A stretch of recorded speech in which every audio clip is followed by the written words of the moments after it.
Hello friends, welcome to my channel. இந்த வீடியோவில் நம்ம விவேகானந்தரை பற்றி ஒரு ஹின்ஸ் தான் பார்க்க போகிறோம். விவேகானந்தர்னாலே ஆன்மீகவாதின்னு நம்ம எல்லாத்துக்குமே தெரியும்.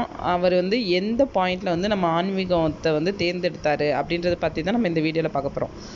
விவேகானந்தர் எதுக்குமே ஒரு ஆராய்ச்சி அந்த மாதிரி அந்த ரிசல்ட்டு அந்த மாதிரி கேட்குற ஆளாம். அதாவது நம்ம எதாவது சொன்னோம்னா அதை உடனே ஏற்றுக்காமல் அதுக்கு தர்க்கம் பண்ணுவாராம். இது எப்படி, நீங்கள் சொல்கிறது இப்படி தானா, கரெக்டா அப்படின்னு சொல்லிட்டு அது மாதிரி கடவுள் இருக்காரா இல்லையா அப்படின்னு அவருக்கு ஒரு டவுட் வந்திருக்கு. அப்போ 19 வயசில் அவருக்கு இந்த டவுட் வந்திருக்கு.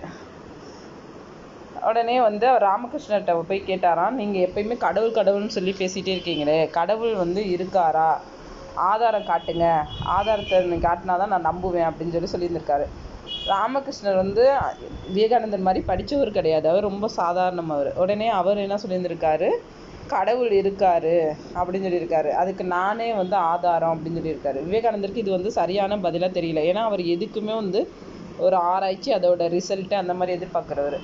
இவர் சொன்னது இவருக்கு ஒரு மாதிரி ஆயிடுச்சு. உடனே வீட்டுக்கு போயிட்டு 3 நாள் சென்று திருப்பி வந்திருக்காரு. கடவுள் இருக்காரா, என்கிட்ட காட்டுங்க அப்படின்னு சொல்லிட்டு காட்டினா தான் நான் நம்புவேன் அப்படின்னு சொல்லி விவேகானந்தர் சொல்லியிருக்காரு. சரி, கடவுளை பார்க்குறியா, அந்தளவுக்கு உனக்கு துணிச்சல் இருக்கா அப்படின்னு சொல்லியிருந்திருக்காரு. நான் பார்க்குறேன் அப்படின்னு சொல்லிட்டு சொல்லியிருந்திருக்காரு. உடனே ராமகிருஷ்ணன் என்ன பண்ணியிருக்காரு, விவேகானந்தரோட மார்பில் அவரோட காலை லைட்டாக வச்ச உடனே அவர்